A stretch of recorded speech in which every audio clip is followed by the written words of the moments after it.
Dude. All right, we have just stumbled across one of the craziest collections of cars that we've ever seen and probably ever will see. The amount of cars to my left, crazy. this is in an abandoned warehouse factory in the middle of Southern Ohio that a subscriber contacted us about and said, you guys have to come out here and see what we have. And kind of speechless. Yeah. We see a lot of crazy collections, and this one's nuts. This one beats them all. So usually with a collection of cars, guys will collect things and they kind of have like a rhyme or reason. They like Volkswagens, they get Volkswagens, they like Porsche, they buy Porsches. This collection is all over the place, and there's a lot of variety between cars, motorcycles, boats, all sorts of things. I'm just shocked at seeing all of it, really. Brent, give him a quick pan, but don't show him too much. Oh, that was a quick pan. There's so many different, I guess we'll just show one oddity right here, like an electric city car, which might be featured on the channel later. Let us know if you want us to bring this guy home. We've been wanting to try and find one of these and put a battery to it and drive it around the back of the shop. So that's something that we definitely want to do. We hope you guys want to see it too. There's a lot of goofy stuff here, but then there's also a lot of iconic American, German, Japanese vehicles that are stuffed away in this warehouse as well. But we're going to keep all that under wraps because that is all for future videos. Today's video is going to be about this sweet 1966 F100. We've done a classic F250, I think it was a 1978, but we've never done an F100. This thing's sweet. Also, it's the easiest to get out of here, so that's gonna make our lives much, much easier. Playing Tetris with big, heavy pieces of metal is very hard. So I'm thankful that this one's actually the first one to get rolled out of here, and it'll make our day go by a lot faster. This color scheme on this, it's like, it's iconic. It's like, it's not trying to be a tough truck. It's America. They don't make them like they used to. They don't make seriously anything like this anymore, and they need to go back because this stuff's really cool. And some of these droppings as well, which lately we've been coming into a lot of raccoon droppings. This is bat guano, so we are gonna have to change our filters in our mask and be very careful, because I know bats hold even more diseases than rats. At least that's what I've heard. We are gonna be wearing our respirators and keeping our health first and foremost a priority for us. I think we should probably check with the owner, get a little bit of a backstory about how this place came to be, and maybe a little history on this truck right here, and then figure out a way to get it out of here. All right guys, so we're here with Chris, who is well, technically the owner, right? This was your... Yeah, it was my father-in-law's.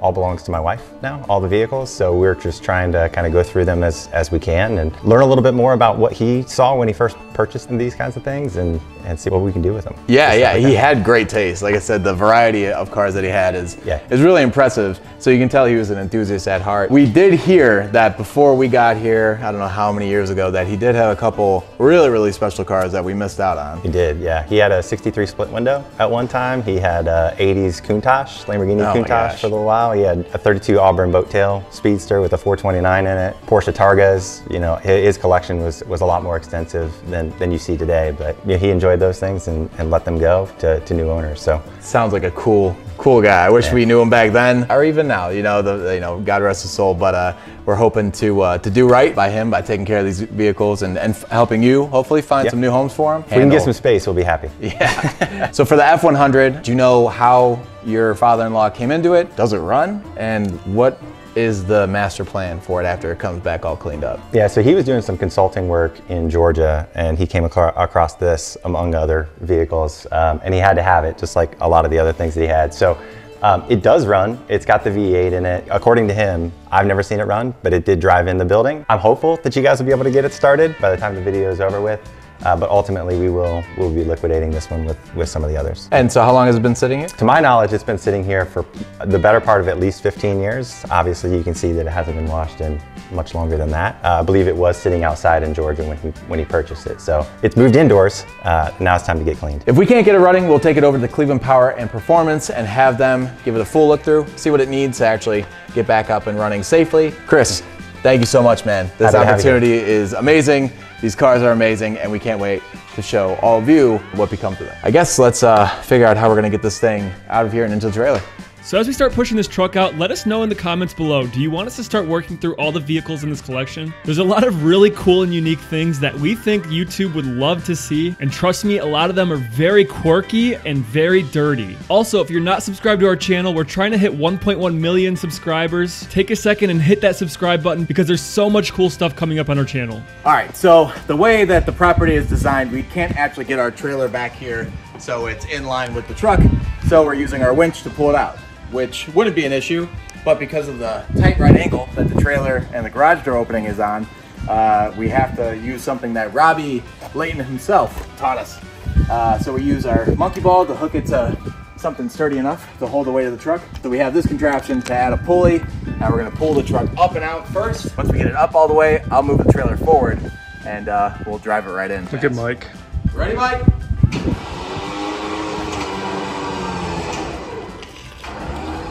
Oh God, it's heavy. It's like tug of war against the Ford. There we go. Look at that. As Mike would say, I ate my Wheaties this morning.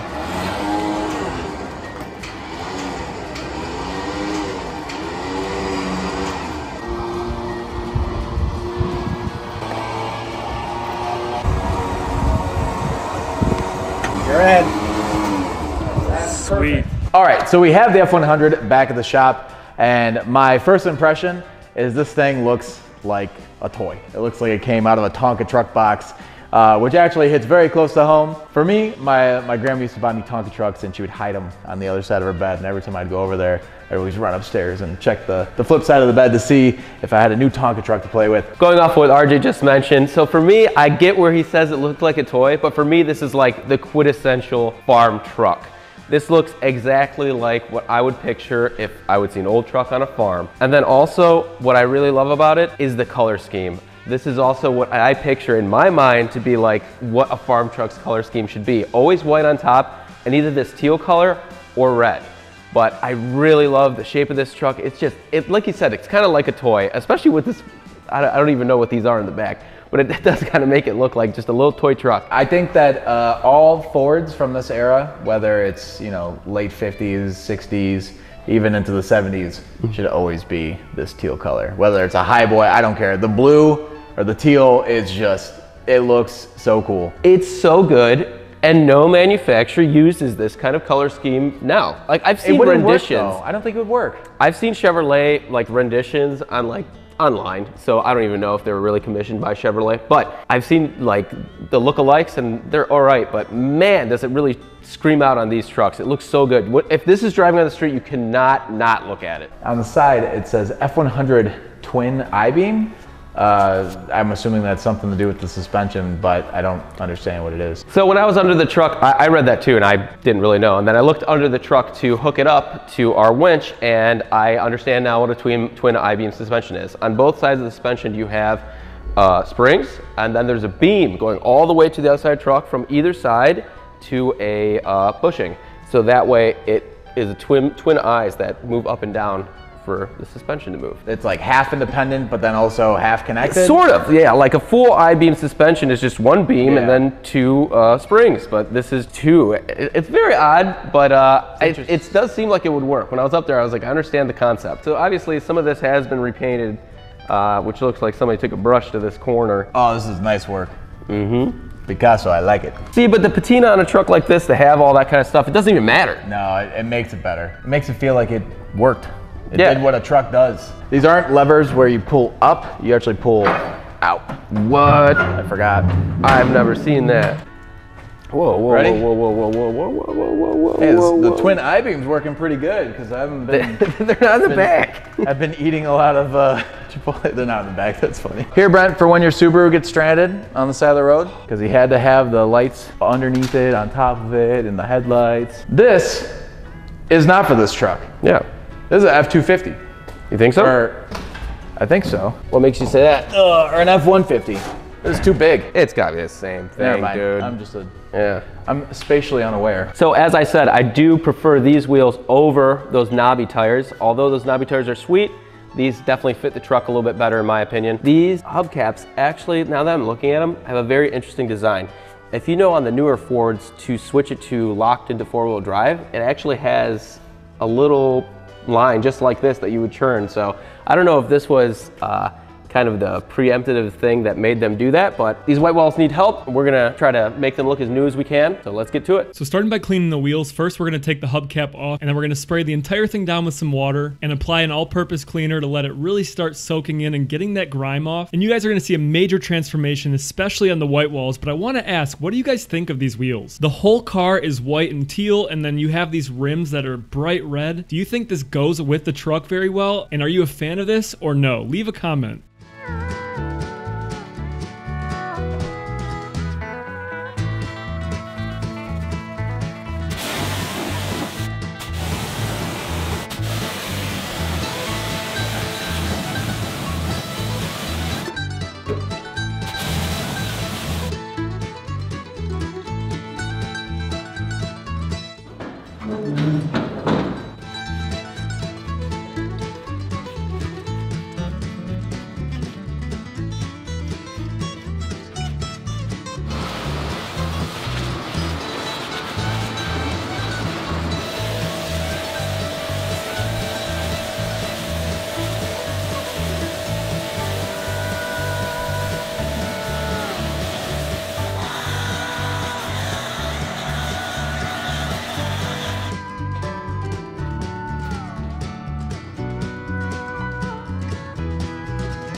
Now we're going to start pressure washing all this dust off of the truck, and we're not going to use a pre-rinse on it because it's single stage, and a pre-rinse here would probably stain it, just making RJ's time when he's polishing it later a lot longer. So a lot of what you see left over will probably come off either during the washing stage or the iron removal.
All right, now it's time to clean the engine bay, but we don't know what engine we're cleaning. I checked on the door card. The fourth digit in the VIN is a Y, which is supposed to be the 352. I think it's a 352 Cleveland. I think that's what they call it, but it's a V8. On the airbags here, it says 390 cubic inches, which I think was off like one of the F250s or F350s during this time period, but I'm not sure.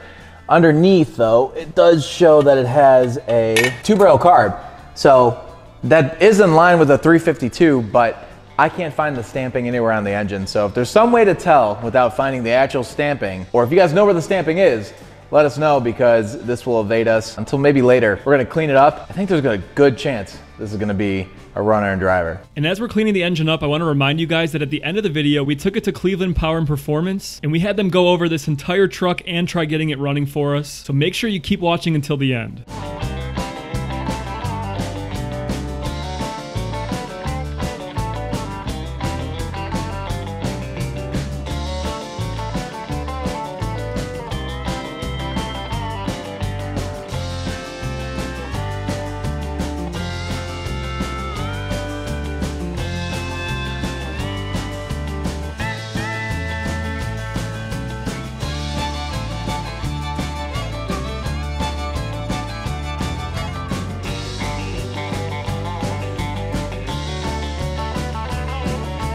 Now we're gonna clean all the hard to reach spots with a soft brush, but I want you guys to take a really good look at this badge. What does it remind you of?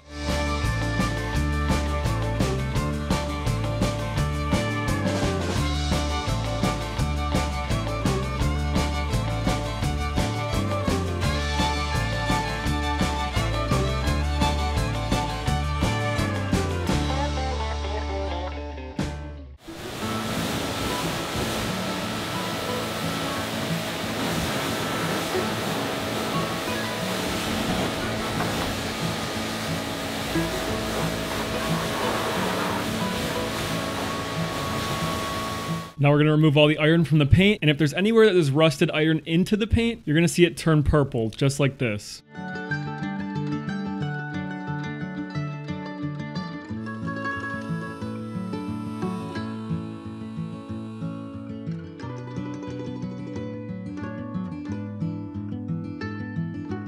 All right, now moving on to the interior. One thing that I really enjoy about these older vehicles, especially trucks, is the simplicity in design. This was the minimalist design before Tesla ever thought of it. It's very simple, it's driver-centric. You have your gauges, your tachometer, your speedometer right in front of you, closed off. And actually, there's some aftermarket gauges, these Sun Pro Super Tach. So maybe this doesn't work anymore, and that's why they installed this. But this is gonna be a pretty easy clean for us just because there's only like a couple pieces of vinyl in the whole entire car. The only thing that is a bit of a bummer is the headliner. This looks like corkboard that's just bolted to the roof. You know, you'd almost wanna just tear that down and have the painted metal behind, because you can see it right here. It actually looks pretty nice. So I'm not sure why they insisted on that being there, but I'm not gonna complain at the interior on this car, especially being from 1966. It's actually fared pretty well. First things first, we're gonna remove the seat and then vacuum up these rubber floor mats, and I think we're gonna finish this one pretty quick.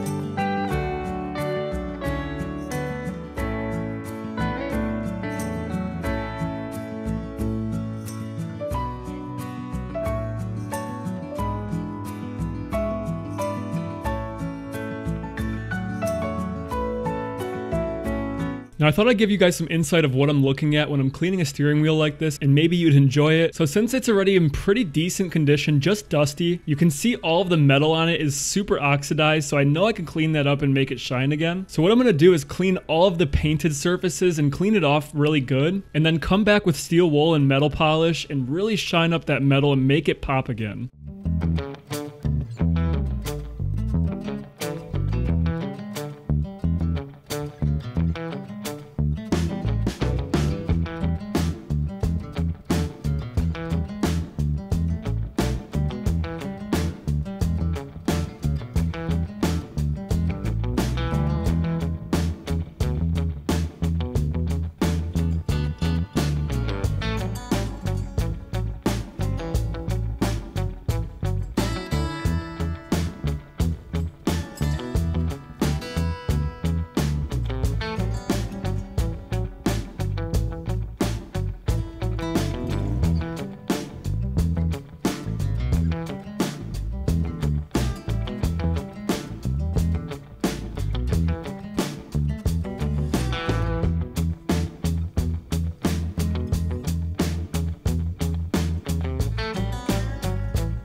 The rubber floors, these are always super fun to take care of because they're not like carpet, so they're a lot easier to do. And what we'll do is take the extractor and use it just like it were carpet with the same exact procedure.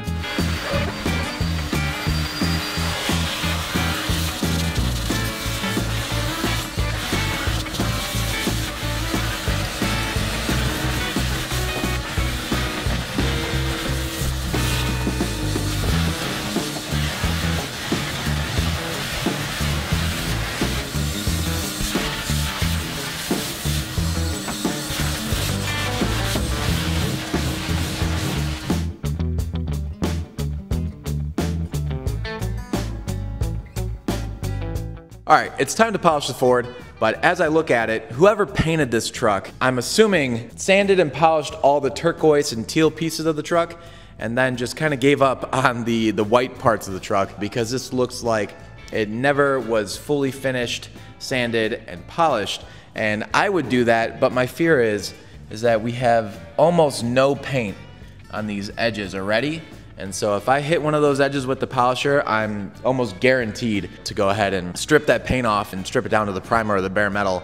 And that's not really something that I want to deal with today, especially on a truck that's about to be sold and one that we don't own. So I think I'm just going to focus on the teal, and that's probably going to be what I film to show you guys the before and after. But as far as all the white goes, I think I'm just gonna leave it matte, because every time I try and do a little extra, I end up making so much work and so much of a headache for myself. So I'm gonna avoid that entirely, and we're just gonna focus on the glossy teal and see what we end up with.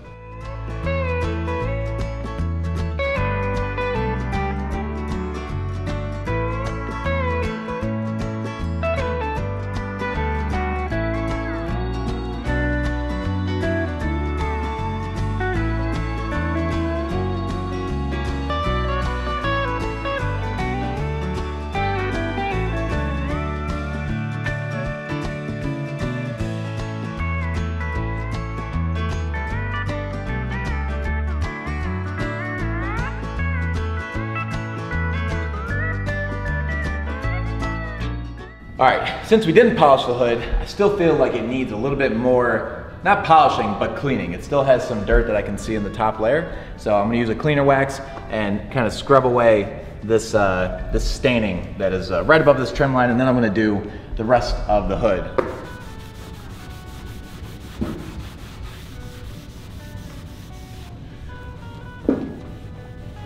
So as you can see, we cleaned up a lot of that staining that's in the matte paint without making it shiny. That's always the goal, is to not polish matte paint, but to clean it and just make it uniform and clean again. So shout out to Jason Kilmer, who has taught me more about detailing than anyone else in the world. He taught me how to do that a while ago, and then he reiterated it on the Ferrari video. If you guys haven't seen that, go check that out. Jason is the man. Love you, Jason. Thanks for all the knowledge.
All right guys, we're back at Cleveland Power and Performance with Tim and Adam, and we're gonna hopefully get this F100 running again. First impression from the front end, looks like a really nice truck. It is a pretty nice truck, actually.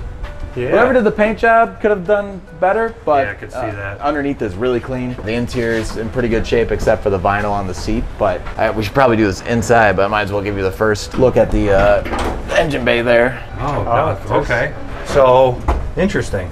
Yeah, it's saying it has a 390 in it, which is, well, according to the sticker. Yeah. These didn't come with 390s, but it could have, obviously could have been swapped in. Yeah, I don't know where the engine stamp is that would say that it's the 352 two-barrel. I also decoded the VIN, so I got the Caribbean Blue, got a 352, built in Norfolk, all that stuff. Obviously they didn't come with it, but it could be a 352, it could be a 390. As far as I know, there's no way to tell other than actually measuring the stroke. I'm personally not a Ford truck expert, but from what I've read, yeah, you can't tell the difference because they're all stamped 352 and then bored later. Is it nice and warm in there? All right. I'm gonna go tell him to stop firing. Now that the truck is on the lift, like I mentioned before, the I-beam suspension, this is what it looks like. I know I was trying to illustrate it with my hands in the beginning, but it gives you a better idea of how this actually looks. Pretty interesting design. The pivot point's over here now, so it allows the suspension to go up and down kind of like regularly. If you come on the side of the car, you could actually see how the wheel tilts in from this configuration of suspension. And then the back wheels are perfectly straight. Oh yeah. Totally different design. All right, Adam, so basically you're gonna be the person that gets this thing running again. First, you wanted to look underneath the car. What are we gonna be looking at? First, since we got on the lift, we want to go ahead and take a look at kind of the underside of it, make sure there's nothing glaring to us that's wrong or anything that's going to prevent us from actually firing this thing up and driving it. So we figured we'd start at the front, work our way back, and just kind of give it a quick look over to see what's going on, if there's any major issues. Everything up here looks good, doesn't look wrecked, doesn't look like there's missing parts, there's still belts on the front of the motor. There is a little bit of fuel in that fuel filter right there, so that might be a good sign. Definitely an oil leak, because you can see there's quite a bit of oil kind of sitting on there. We'll make sure we check the oil level and all that stuff before we go to fire it up. Drive shaft's connected in here, that all looks good. Exhaust looks good. That's not the original exhaust, right? Yeah, no, this is not the original exhaust for the truck.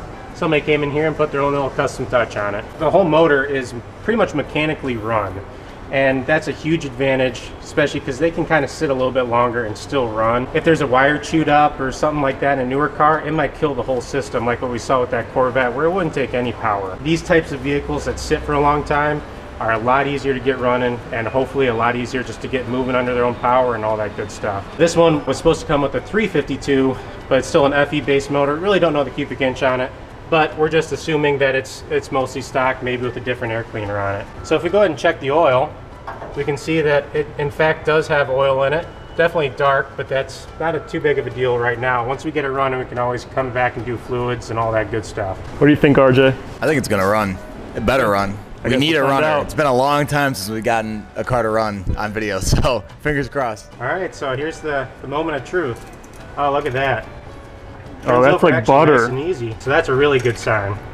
So everything's looking good right now. I think kind of the next step is to maybe put some juice to it and see if she'll crank over. Let's go ahead and get a jump box and see if we can't get some fuel into the carburetor and hopefully get this thing to fire up. All right, we're going into on position. My foot's on the brake. She's in park, and I'm gonna crank her now. 3, 2.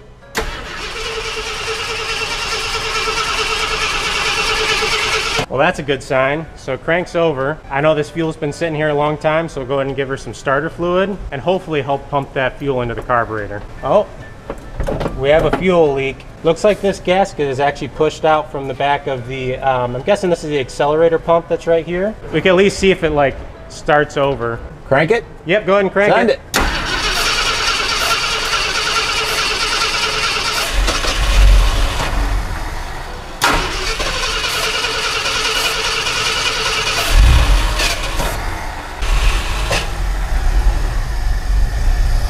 Would you look at that? She actually runs. We really don't want to go too much further with this. We do want to see what our options are with either rebuilding this carburetor, or sometimes it's actually cheaper just to buy an aftermarket one. By the time you tear these things down, clean all the parts, do all the labor side of it, it might just be cheaper to replace this with a new carburetor. Wow, it's really leaking now. Is it this gasket right here? Yeah, it's this gasket that's being pushed out right there. What a shame. Yeah, it's right off of the accelerator pump, so Yeah. it got exaggerated when you were pumping the pedal because Right. it Now it's actually just- actuates that arm. Now it's just siphoning all the gas. You know what? Maybe it's a good thing to let all that gas run out. It needs to come out anyways. So, Yes. kidding. We'd do it a different way. But I would definitely put a aftermarket carb on there. And if I had to take a wild guess off the top of my head, you're probably looking in the $300 to $500 range for the carburetor, and then probably a half a day's worth of swapping it out and doing a little bit of tuning to get her on there and running right. so maybe $1,000 Yeah. 1200 after tax, all parts, everything all said and done. Yep. Bummer that we couldn't get it to run and drive, but you know, at least we know that it's close to being, you know, back on the road, and it won't take too much to get her there. Well, Adam, thank you so much. Tim, as always, I appreciate it.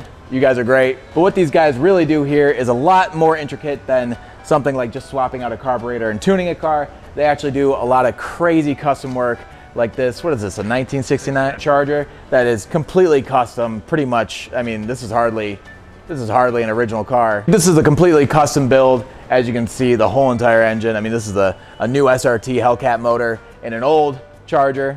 It's got Cadillac seats. These guys are real professionals and really artists when it comes to their builds, and you can follow them at Cleveland Power and Performance. So thank you to you guys, and also thank you to everyone watching this video. If you liked it, hit thumbs up. It helps it reach more people. And if you want to see more videos, hit subscribe, and we'll see you next week. Oh, and happy 4th.